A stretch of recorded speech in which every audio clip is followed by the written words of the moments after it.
வணக்கம், நான் உங்க friend Jaya Srinivasan. Welcome to veggies recipe. இன்னைக்கு நம்ம வெஜ்ஜீஸ் ரெசிபி கிச்சன்ல நல்ல ஹெல்த்தியான ஒரு டிஃபன் ரெசிபி பார்க்க போறோம். பிரேக்ஃபாஸ்ட், டின்னர், லஞ்ச் பாக்ஸ் எல்லாத்துக்குமே யூஸ் ஆகும். அரிசியே சேர்க்காம வெறும் பாசி பருப்பும் உளுத்தம் பருப்பும் மட்டும் சேர்த்து சூப்பரான சாஃப்டான இட்லி நம்ம இன்னைக்கு பண்ண போறோம். பாசி பருப்பும் உளுத்தம் பருப்பும் சேர்த்து நல்லா சாஃப்டா நல்ல டேஸ்டியான புரோட்டீன் ரிச் இட்லி நம்ம பண்ண போறோம். நம்ம எப்பயும் அரிசி உளுந்து எல்லாம் ஊற வச்சு அரைச்சி பண்ற இட்லியோட இது ரொம்ப சீக்கிரம் ஆயிடும். ஏன்னா பாசி பருப்பும் உளுந்து வந்து சீக்கிரம் ஊறிடும். அரைக்கிறதும் ரொம்ப ஈஸி, மிக்சிலேயே ஈஸியா நம்ம அரைச்சிடலாம். அதே மாதிரி ஃபர்மெண்ட் ஆகிறதும் ரொம்ப குவிக் ஆயிடும். இட்லியும் செம சாஃப்டா வரும். இந்த இட்லியை நம்ம நிறைய வேரியேஷன்ஸ்ல பண்ணலாம். நான் இன்னைக்கு வந்து கொஞ்சம் காஞ்சிபுரம் இட்லி ஸ்டைல்ல பண்ணலாம் அப்படின்னு இருக்கேன். வெயிட் லாஸ் பண்ணணும்னு நினைக்கிறவங்களுக்கும் அரிசி வந்து சேர்க்க வேண்டாம் அப்படின்னு நினைக்கிறவங்களுக்கும் இது வந்து நல்ல ஆப்ஷனா இருக்கும். ஃபர்ஸ்ட் டைம் சேனலை பாக்குறீங்கன்னா ப்ளீஸ் சப்ஸ்கிரைப் பண்ணுங்க. பெல் ஐக்கானை கிளிக் பண்ணி ஆல் ஆப்ஷன் கொடுத்துட்டீங்கன்னா நான் போடக்கூடிய எல்லா வீடியோஸும் குவிக்கா வந்து உங்களுக்கு ரீச் ஆகும். வாங்க ஈஸியா இந்த பாசி பருப்பு உளுந்த இட்லி எப்படி பண்றதுன்னு பார்க்கலாம். 1 கப்பு உளுத்தம் பருப்பு, 1 கப்பு பைத்தம் பருப்பு, இது ரெண்டையும் சேர்த்து நல்லா வாஷ் பண்ணிட்டு 4 மணி நேரம் ஊற வச்சுக்கணும்.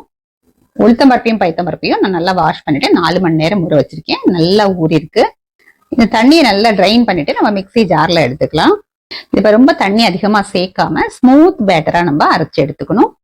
நம்ம அரைச்ச மாவை ஒரு பவுல்ல டிரான்ஸ்ஃபர் பண்ணிக்கலாம். பாருங்க, இந்த மாதிரி கெட்டியா நம்ம அரைச்சுக்கணும்.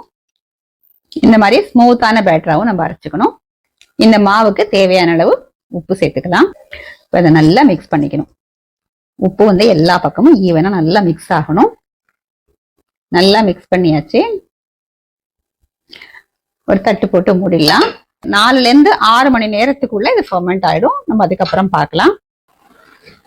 நம்ம மாவு அரைச்சி வச்சு ஒரு 5 மணி நேரம் ஆயாச்சு. மாவு பாருங்க நல்லா ஃபர்மெண்ட் ஆயிருக்கு. இந்த மாவு வந்து ரொம்ப சீக்கிரம் ஃபர்மெண்ட் ஆயிடும். பாருங்க, நல்லா பபிள் பபிளா ஏரியா சூப்பரா ஃபர்மெண்ட் ஆயிருக்கு. இப்போ இந்த மாவை யூஸ் பண்ணி நம்ம இட்லி பண்ணிடலாம். இந்த மாவுல நம்ம இப்படியேவும் இட்லி பண்ணலாம். கொஞ்சம் தாளிச்சு பண்ணோம்னா இன்னும் கூட வாசனையா இருக்கும். இந்த பாசி பருப்பு இட்லிக்கு தாளிக்கிறதுக்கு ஸ்டவ்ல ஒரு கடாய் வச்சிருக்கேன். 1 டேபிள் ஸ்பூன் தேங்காய் எண்ணெய் சேர்த்துக்கலாம். எண்ணெய் சூடானதும் 1/2 டீஸ்பூன் கடுகு, 1 டீஸ்பூன் உளுத்தம்பருப்பு, 1 டீஸ்பூன் கடலைப்பருப்பு, 1 டீஸ்பூன் ஜீரகம், 1 பச்சை மிளகாய் பொடியா கட் பண்ணியிருக்கேன், 1/2 இன்ச் இஞ்சி தோல் சீவிட்டு கிரேட் பண்ணியிருக்கேன், இதுவும் சேர்த்துருவோம். கொஞ்சம் கருவேப்பிலை, 1/4 டீஸ்பூன் பெருங்காயம், எல்லாத்தையும் நல்லா மிக்ஸ் பண்ணி விட்டுக்கலாம். இஞ்சியும் பச்சை மிளகாயும் நல்லா வதங்கட்டும். இதுல 1 டீஸ்பூன் மிளகு பவுடர் சேர்த்துப்போம். நல்லா வதக்கியாச்சு. ஸ்டவ் ஆஃப் பண்ணிக்கலாம். நம்ம தாளிச்சதை மாவுல சேர்த்துருவோம். இந்த மாவை நல்லா மிக்ஸ் பண்ணி விட்டுக்கலாம். இட்லி ஸ்டாண்ட்ல நான் எண்ணெய் கோட் பண்ணி வச்சிருக்கேன். அதுல நம்ம மாவு ஃபில் பண்ணிக்கலாம். கொஞ்சம் கம்மியா ஃபில் பண்ணோம்னா வெந்ததுக்கு அப்புறம் இது நல்லா பொங்கி வரும். இட்லி ஸ்டாண்ட்ல நான் மாவு ஃபில் பண்ணிருக்கேன். இட்லி பாட்ல ஆல்ரெடி நான் வந்து தண்ணி கொதிக்க வச்சிருக்கேன். இப்ப இந்த ஸ்டாண்டை நம்ம உள்ள வச்சுட்டு மூடியை போட்டு மூடிடலாம். இது வேகிறதுக்கு 8ல இருந்து 10 நிமிஷம் ஆகும். அதுக்கப்புறம் நம்ம பார்க்கலாம். ஒரு 7-8 நிமிஷம் ஆயாச்சு. நல்லா ஸ்டீம் வருது பாருங்க. இட்லி நல்லா வெந்திருக்கும். பாருங்க, சூப்பரா வெந்திருக்கு. இப்ப ஸ்டவ் ஆஃப் பண்ணிடலாம். கொஞ்சம் சூடு ஆறுனதுக்கு அப்புறம் நம்ம இட்லி எடுத்துக்கலாம். டேஸ்டியான புரோட்டீன் ரிச் இட்லி சர்விங்க்கு ரெடி. இந்த இட்லி பாருங்க நல்லா சாஃப்டா இருக்கும். எப்படி கோர்ஸ் நல்லா வந்திருக்கு பாருங்க. உள்ளேயும் பாருங்களேன், நல்லா கூடு கூடா வந்து செம்ம சாஃப்டா இருக்கும். பாசி பருப்பு இட்லி சூப்பரா ரெடி ஆயாச்சு. நம்ம இப்ப டேஸ்ட் பண்ணி பார்க்கலாம். நான் இன்னைக்கு வந்து கொத்தமல்லி சட்னி அரைச்சிருக்கேன். இட்லி மிளகா பொடி இருக்கு. சாம்பார், தேங்காய் சட்னி, கார சட்னி எதோட சாப்பிட்டாலுமே சூப்பரா இருக்கும்.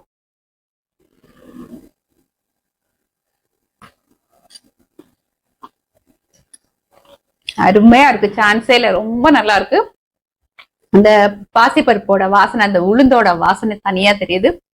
நம்ம அதுல வந்து பச்சை மிளகாய், இஞ்சி அதெல்லாம் சேர்த்திருக்கோமா, அது லேசான ஒரு காரமும் இருக்கு. நம்ம இதுல இந்த ஜீரகம், கடுகு, உளுத்தம்பருப்பு, பெருங்காயம் எல்லாமே தாளிச்சிருக்கோம். அதோட பிளேவர் ரொம்ப ஹைலைட்டா இருக்கிறது. நம்ம கொஞ்சமா அந்த மிளகு பொடி சேர்த்தா கூட அதோட பிளேவர் வந்து ரொம்பவே நல்லா இருக்கு. மிளகு பொடி மிஸ் பண்ணாம சேர்த்துக்கோங்க. இன்னும் நம்ம ஹெல்தியா பண்ணணும் அப்படின்னா இதுல கேரட் துருவி போட்டுக்கலாம். நமக்கு பிடிச்ச காய்கறி ஏதாவது நம்ம இதுல சேர்த்துக்கலாம். லஞ்ச் பாக்ஸ்க்கு எடுத்துட்டு போறதுக்கு ரொம்ப பர்ஃபெக்டா இருக்கும். ரொம்ப நேரம் ஆனா கூட நல்லா சாஃப்டாவே இருக்கும், நல்லா வாசனையாவும் இருக்கும். நம்ம அரிசி எல்லாம் சேர்க்காம வெறும் பருப்பு மட்டும் சேர்த்து அரைச்சதுனால புரோட்டீன் ரிச்சா இருக்கும். இந்த தாளிக்கும் போது நம்ம வேணும் அப்படின்னா கொஞ்சம் முந்திரி பருப்பு கூட வறுத்துட்டு அதுவும் போட்டுக்கலாம். இதே மெத்தட்ல இதே அளவுகளோட இந்த டேஸ்டியான சாஃப்டான இட்லியை கண்டிப்பா ட்ரை பண்ணி பாருங்க. அவங்க எல்லாருக்குமே ரொம்ப பிடிக்கும். ட்ரை பண்ணி பார்த்துட்டு எப்படி வந்ததுன்னு கமெண்ட்ல சொல்லுங்க. லைக் பண்ணுங்க, உங்க ஃப்ரெண்ட்ஸ் அண்ட் ஃபேமிலியோட ஷேர் பண்ணுங்க. புது ரெசிபியோட நாளைக்கு நான் உங்களை மீட் பண்றேன். தேங்க்ஸ் ஃபார் வாட்சிங்.